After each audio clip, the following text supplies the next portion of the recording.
melanjutkan daripada penjelasan tentang ayat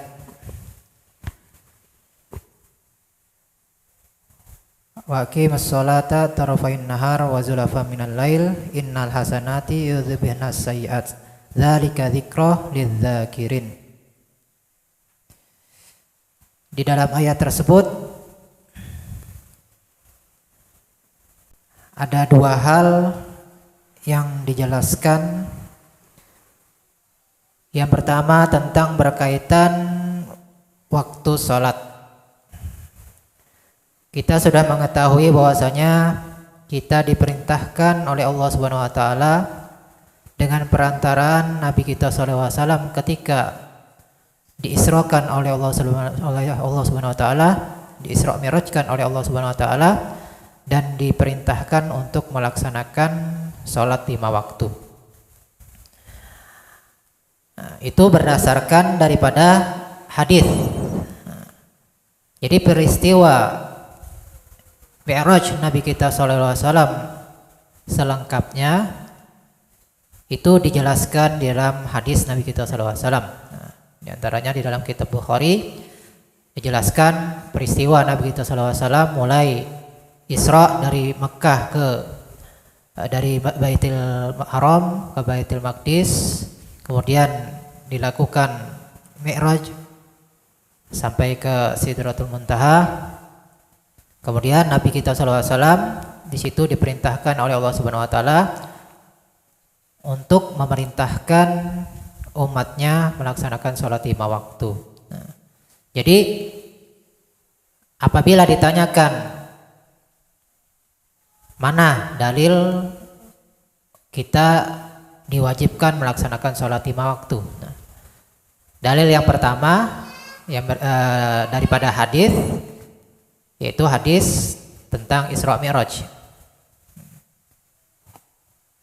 Sampai peristiwa Nabi kita sampai pulang ke Mekah, kemudian di esok harinya.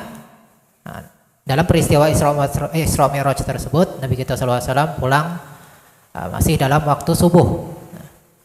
Kemudian di waktu subuh itu sebelum waktu subuh, sholat subuh belum dilaksanakan. Jadi anggap malam 27 Rajab. Nah, subuh 27 Rajab itu belum dilaksanakan sholat subuh. Melainkan ketika sampai waktu zuhur, nah di situ baru turun malaikat Jibril mengajarkan dan memberitahu kepada Nabi kita sallallahu alaihi wasallam waktu sholat zuhur. Kenapa dinamakan sholat zuhur? Karena itulah sholat yang pertama yang nampak daripada Nabi kita sallallahu alaihi wasallam dan di dunia dan terhadap umat Nabi kita sallallahu alaihi wasallam, yaitu sholat zuhur di waktu setelah tergelincir matahari sampai bayangan matahari sama dengan bayangan suatu benda sama dengan ukuran benda itu sendiri. Nah, itu waktu sholat zuhur. Nah, mulai disitulah diajarkan malaikat Jibril. Nah, ini sumbernya atau dalilnya adalah hadis. Nah, Qur'annya mana? Nah, ini Qur'annya. Wa aqimis sholata tarafain nahar wa zulafam minal lail. Jadi kalau ada yang nanya mana dalilnya? Nah, ini Al-Qur'annya di surah Hud 114. Wa aqimis sholata tarafain nahar. Nah, tarafain nahar artinya itu di ujung-ujung atau tepi-tepi siang. Ujung-ujung siang atau tepi-tepi siang artinya pagi dan siang atau sore. Nah, pagi artinya sholat subuh. Tepinya siang, subuh. Kemudian setelah tergelincir matahari, nah ini tepinya juga. Jadi ibarat suatu garis misalnya. Nah, di ujung sebelah kiri, kemudian di tengahnya ini kan tepi juga. Kemudian di tepi yang akhir atau waktu sore yaitu asar. Jadi subuh, zuhur, asar ini tarafain nahar. Wa zulafa minal lail artinya saatin beberapa waktu yang berhampiran dengan siang. Artinya maghrib dan isya. Nah ini dalilnya. Kemudian yang kedua, di situ disebutkan innal hasanati yudhibna sayiat. Apabila diartikan di sini sesungguhnya perbuatan baik itu menghapus kesalahan-kesalahan. Di antara perbuatan baik yaitu sholat 5 waktu. Sehingga di sini digandeng dengan hadis Nabi kita sallallahu alaihi wasallam. Ada nggak disebut di sini? Nah, di dalam hadis Nabi kita sallallahu alaihi wasallam ada situ. As-salatu ila salati kafaratun lima bainahuma idza jutinibatil kabair. Jadi sholat, misalnya sholat subuh ke sholat zuhur. Nah, kesalahan-kesalahan ataupun dosa kecil yang dikerjakan seorang hamba itu terhapus ketika dia misalnya memperbuat dosa kecil mulai waktu subuh sampai waktu zuhur. Manakala dia laksanakan sholat zuhur, maka terhapuslah dosa-dosa kecil tersebut. Nah, selama dia tidak mengerjakan dosa besar. Artinya dosa besar itu tidak bisa terhapus kecuali dengan taubat. Nah itu daripada makna innal hasanati yudhibnas sayiat. Di antaranya itu sholat fardu ataupun perbuatan baik lainnya. Artinya perbuatan baik, perbuatan ma'ruf yang sudah diajarkan oleh Nabi kita SAW dan ada sumbernya, ada dalilnya. Jadi hasanat ini enggak umum ya. Wah, ana berbuat baik, kata orang kafir misalnya nih. Ana nyumbang ke sana kemari. Wah, berarti dosa-dosanya dihapus. Enggak. Oh, itu katanya di Al-Qur'an, perbuatan baik itu bisa menghapus kesalahan-kesalahan. Jadi kalau misalnya orang kafir melakukan perbuatan baik, terhapus kesalahannya. Karena itu Qur'annya menyebut seperti itu. Nah, karena dia memaham dari segi makna, dari segi arti. Sedangkan di Al-Qur'an disebutkan innal hasanati. Nah, jadi hasanat di situ kan ada alif lamnya. Jadi menunjukkan sesuatu yang khusus, yang ma'ruf. Jadi perbuatan baik yang ma'ruf, yang sudah diajarkan syariat, yang ada dalilnya. Artinya kalau perbuatan bid'ah nggak masuk, walaupun baik. Perbuatan bid'ah sekalipun baik nggak termasuk di sini. Misal, kan sholat bisa menghapus kesalahan. Anak tambah dah 6 waktu bilang. Sholat yang ke-6. Walaupun berupa kebaikan, tapi ini bid'ah, jadi tidak dinamakan hasanat. Jadi nggak semua perbuatan baik itu bisa menghapus kesalahan. Makanya di situ ada alif lamnya di Al-Qur'an. Jadi di dalam Al-Qur'an ataupun dalam bahasa Al-Qur'an itu sangat teliti. Jadi nggak bisa kita serta-merta dengan memaham bahasa Indonesianya atau artinya aja. Kalau kita paham arti bahasa Indonesianya perbuatan baik, udah berarti umum. Sedangkan di Al-Qur'an innal hasanati, di situ ada alif lamnya, ada bahasanya hasanat.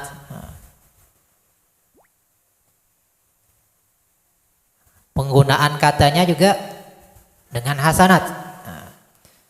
Jadi semua ada hikmahnya, ada artinya yang dikandung dalam ayat Al-Qur'an. Jadi yang perlu kita pahami di sini bahwa perbuatan baik yang ma'ruf yang diajarkan syariat itu bisa menghapus kesalahan-kesalahan atau dosa kecil.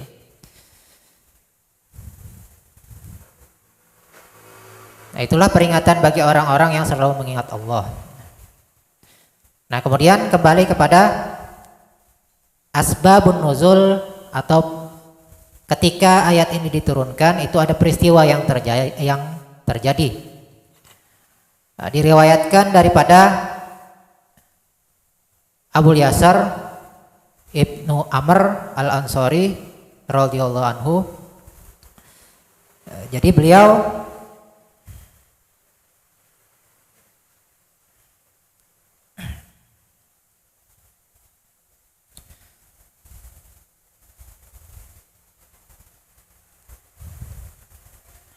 menyebutkan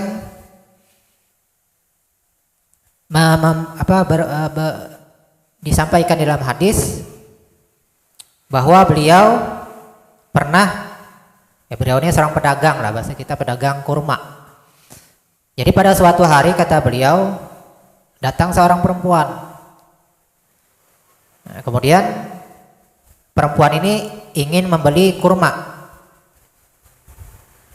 Datang ke tokonya. Kata si perempuan ini, "Ana mau beli kurma." "Wah, ada di dalam ada yang lebih bagus nih," katanya. "Di dalam rumah nih ada yang lebih bagus." Akhirnya masuk ke dalam rumah si perempuan beserta si penjual ini. Akhirnya terjadi sesuatu yang tidak sampai melakukan perbuatan zina. Disebutkan di sini mencium si perempuan. Nah, si laki-laki ini sadar manakala melakukan perbuatan itu merasa bersalah. Merasa ini ada suatu dosa yang besar. Akhirnya dia apa yang dia lakukan? Nah, ini jadi pelajaran bagi kita. Jadi para sahabat itu manakala mereka melakukan suatu perbuatan yang mereka anggap salah, itu mereka akan bertanya kepada orang yang alim, orang yang ngerti. Jadi enggak sok tahu lah istilahnya. Mereka berusaha untuk mencari tahu apakah perbuatan mereka ini salah atau enggak. Nah, akhirnya beliau ini datang, enggak langsung ke Rasulullah. Nah, dia datang pertama kali ke Sayyidina Abu Bakar. Kemudian dia ceritakan peristiwa tadi. Kemudian bagaimana Sayyidina Abu Bakar menjawab daripada si laki-laki ini. Jadi kata Sayyidina Abu Bakar, udah ente jangan ngomong lagi ke lain, udah tutupi dosa itu. Jangan beritahu ke orang lain, cukup ente aja yang tahu. Udah. Nah, di sini juga jadi pelajaran bagi kita. Jadi manakala kita melakukan suatu perbuatan salah, jadi jangan kita sampai memberitahu atau menyebarkan dengan cara apapun kepada orang lain, kecuali kepada orang yang paham, orang yang ngerti tadi untuk mencarikan solusinya. Jadi jangan sembarangan kita. Nah, di sini diajarkan oleh sahabat. Jadi udah ente tutup mulut. Nah, jangan ente ceritakan ke lain. Tapi enggak memberikan solusi selanjutnya. Karena Sayyidina Abu Bakar merasa masih ada Nabi kita sallallahu alaihi wasallam, artinya Nabilah solusi terakhir. Nah, ini juga adabnya para sahabat. Jangan kita misalnya datang misalnya, ini gimana nih? Padahal ada guru kita yang lebih paham. Oh, ini gini jawabannya. Padahal ada gurunya yang lebih paham. Nah, sebab ini pelajaran bagi kita. Jangan kita merasa lebih tahu dengan memberi jawaban kepada orang yang bertanya kepada kita. Padahal ada yang lebih paham. Ada orang yang lebih paham. Jadi sekedar memberi, udah ini perbuatan salah, ente jangan ngomong ke lain, udah. Jadi Sayyidina Abu Bakar seperti itu, nggak langsung memberikan solusi, karena beliau tahu ada yang lebih paham daripada beliau, yaitu Rasulullah SAW. Nah, itu adabnya para sahabat. Nah, kemudian si laki-laki ini penasaran, belum dapat solusi, cuma sekedar tindak lanjut setelah apa yang dia lakukan. Kemudian datang lagi kepada Sayyidina Umar. Sama jawaban Sayyidina Umar seperti itu juga. Udah ente jangan ngomong ke lain, tutup mulut, jangan sebarkan ke lain. Akhirnya penasaran lagi si laki-laki ini, akhirnya datanglah kepada Rasulullah SAW untuk mendapatkan solusi daripada apa yang dia lakukan. Kemudian dia ceritakan kepada Nabi kita SAW. Nah, jadi Nabi kita SAW ketika mendengar cerita tadi, akhirnya Nabi kita SAW bereaksi dengan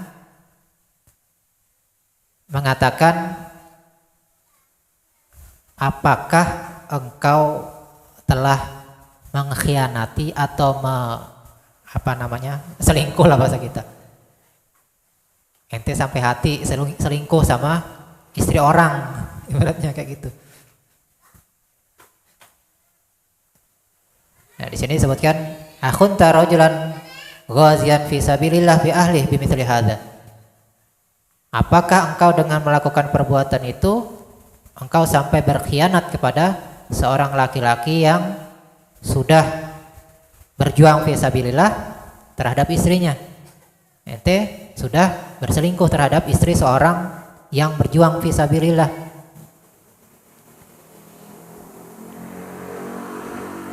Kemudian Nabi menundukkan kepalanya. Nah, di sini Nabi kita SAW menunjukkan bahwa itu adalah perbuatan salah.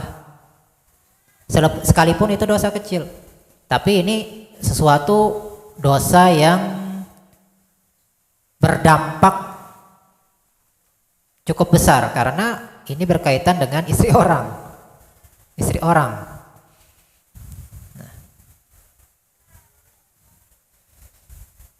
Kemudian Nabi tertunduk. Kemudian akhirnya turunlah ayat yang menyebutkan innal hasanati yudhibnas sayiat.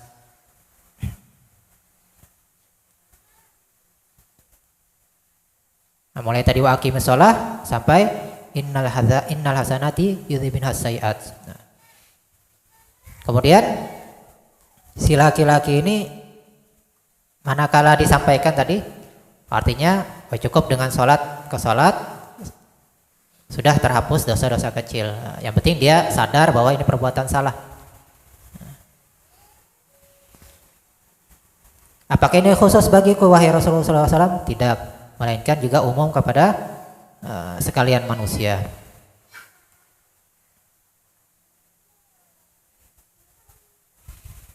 Nah, jadi daripada asbabun nuzul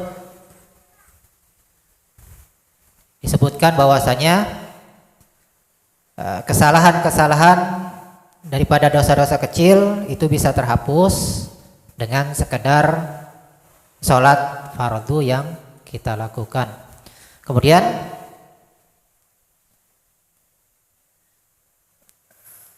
Al-Habib Abdullah Haddad mengatakan bahwasanya di sini dosa-dosa kecil itu bisa terhapus oleh sholat fardu dan taubat daripadanya. Nah, jadi taubat itu termasuk hasanat. Jadi bisa dengan sekalipun dosa kecil itu bisa juga dengan taubat. Jadi dengan taubat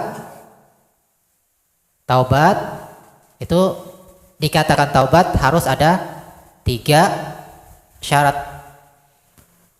Kalau tidak berkaitan dengan manusia. Tapi kalau berkaitan dengan manusia maka syaratnya 4. Yang pertama, misalnya peristiwa tadi, dia menyesal.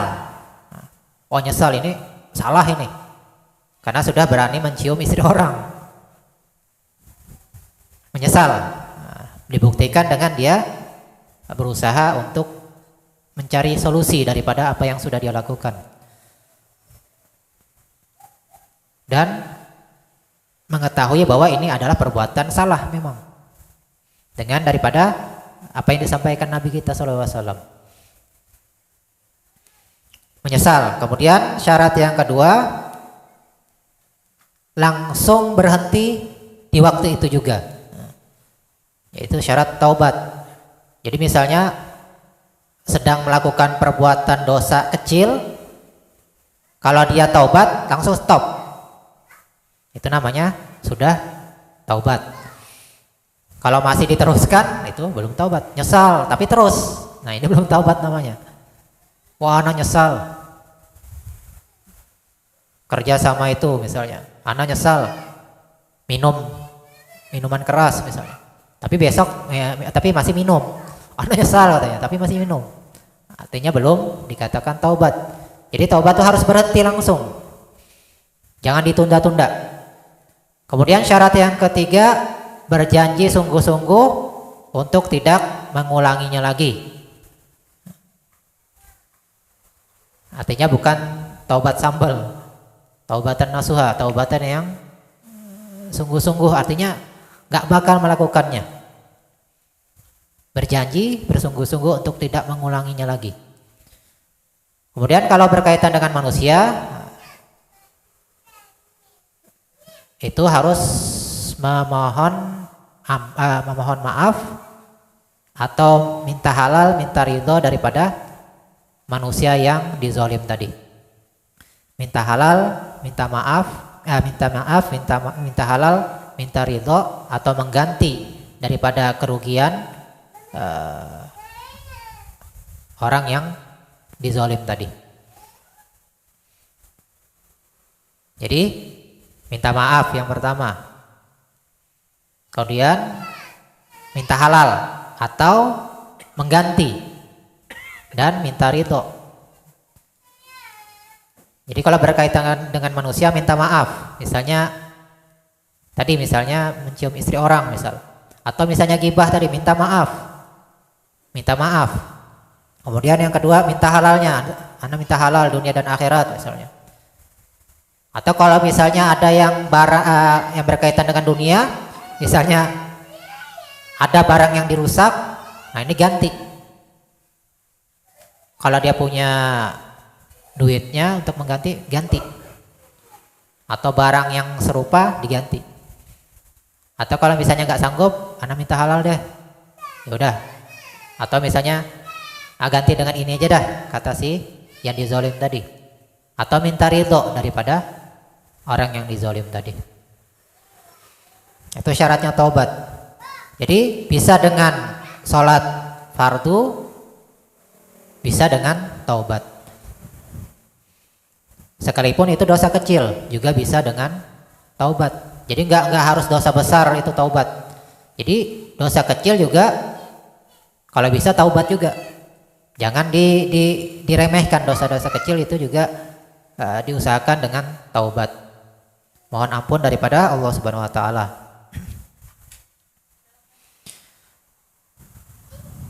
Kenapa? Karena itu lebih sempurna dan lebih hati-hati. Karena kita nggak tahu, jangan-jangan dosa kecil ini suatu dosa besar. Karena disebutkan dosa kecil ini bisa menjadi besar dengan beberapa sebab. Di antaranya dengan merasa bangga, melakukan perbuatan dosa kecil, bangga. Wah, anak habis cium si fulan katanya. Anak habis cium si ini, bangga dia. Dipamer-pamerkannya, diviralkannya. Akhirnya berubah menjadi dosa besar. Atau dengan sebab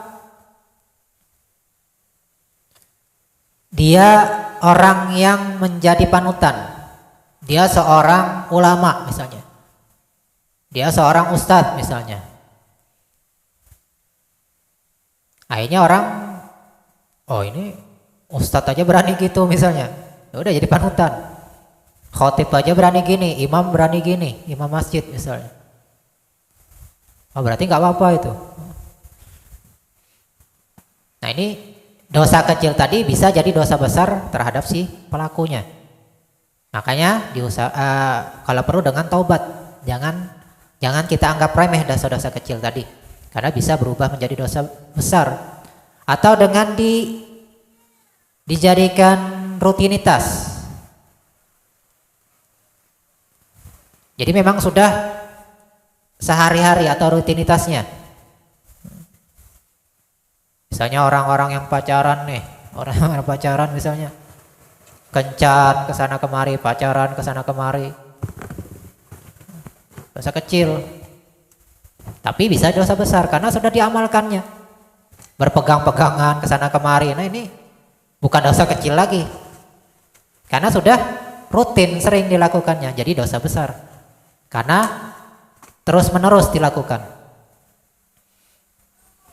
Nah maka jangan sekedar sholat fardu aja, diusahakan dengan taubat sekalipun itu dosa kecil, karena itu lebih sempurna, lebih menyempurnakan daripada menghapus dosa tadi, dan lebih berhati-hati terhadap dosa yang kita lakukan.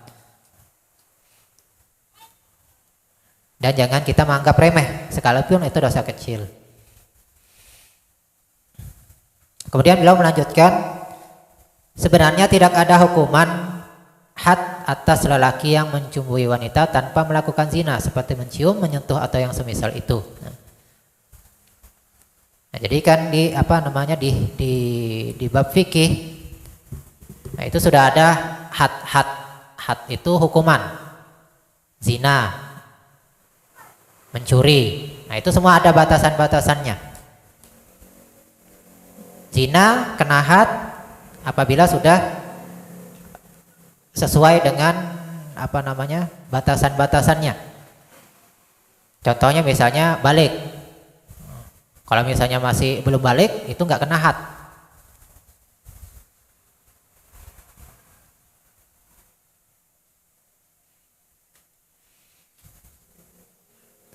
Kalau misalnya sudah pernah nikah, itu beda hadnya dengan yang belum nikah, belum pernah nikah.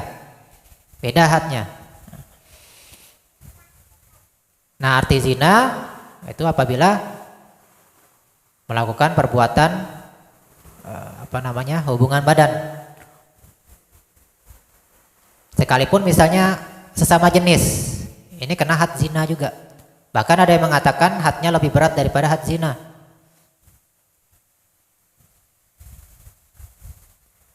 Nah, adapun semisal mencium, menyentuh, nah itu nggak ada hadnya, nggak ada hadnya. Artinya nggak ada hukumannya. Dari segi syariat itu nggak ada hukumannya. Jadi dianggap dosa kecil. Nah, tapi dengan syarat tadi, dikatakan dosa kecil selama tidak bangga, tidak diviralkan, selama orang tersebut bukan orang yang menjadi panutan, selama perbuatan tadi tidak dilakukan terus menerus, itu nggak ada hadnya, nggak ada hukumannya. Tapi kalau misalnya seorang ustadz, seorang ulama misalnya melakukan dosa kecil yang sampai menjadi ikutan orang atau terus menerus dilakukan, ini bisa nanti masuk ke ta'zir namanya. Jadi di fikih itu, di syariat ada yang namanya had, ada yang namanya ta'zir. Kalau had itu sudah ada hukumannya tertentu.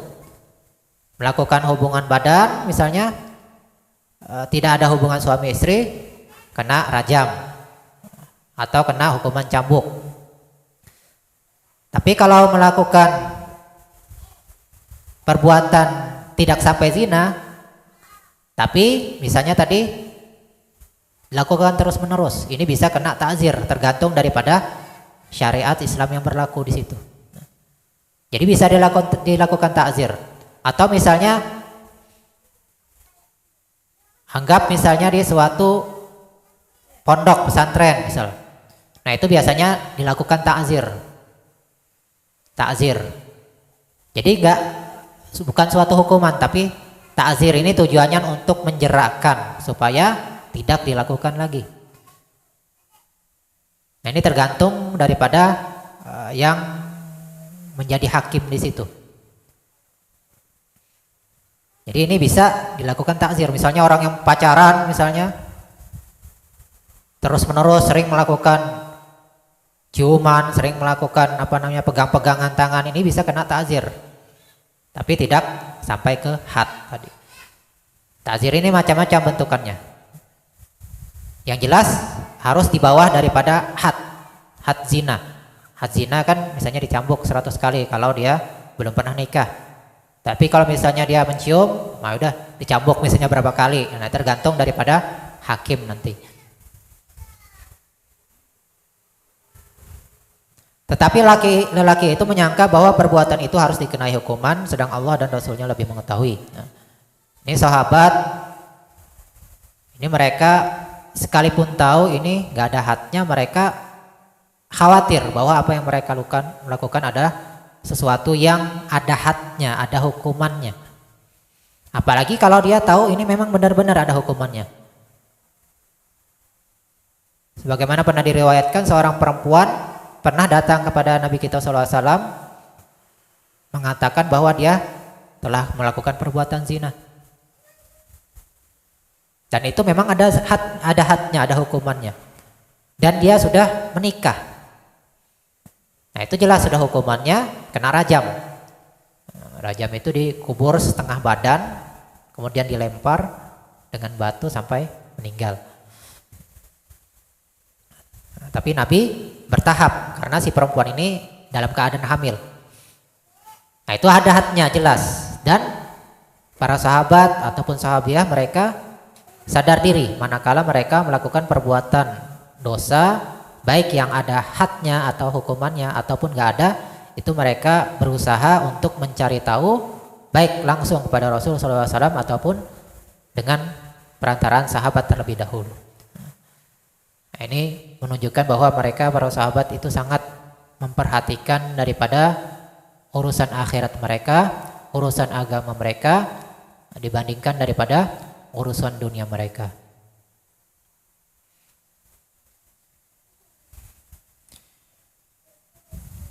Nah, mudah-mudahan kita bisa mendapatkan pelajaran, mendapatkan ilmu yang bermanfaat, mendapatkan istiqomah, mendapatkan husnul khotimah, dan mendapatkan keselamatan dunia dan akhirat.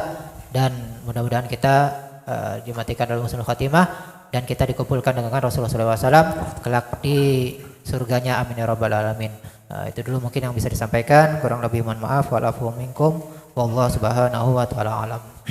La ilaha illallah al-mawjud fi kulli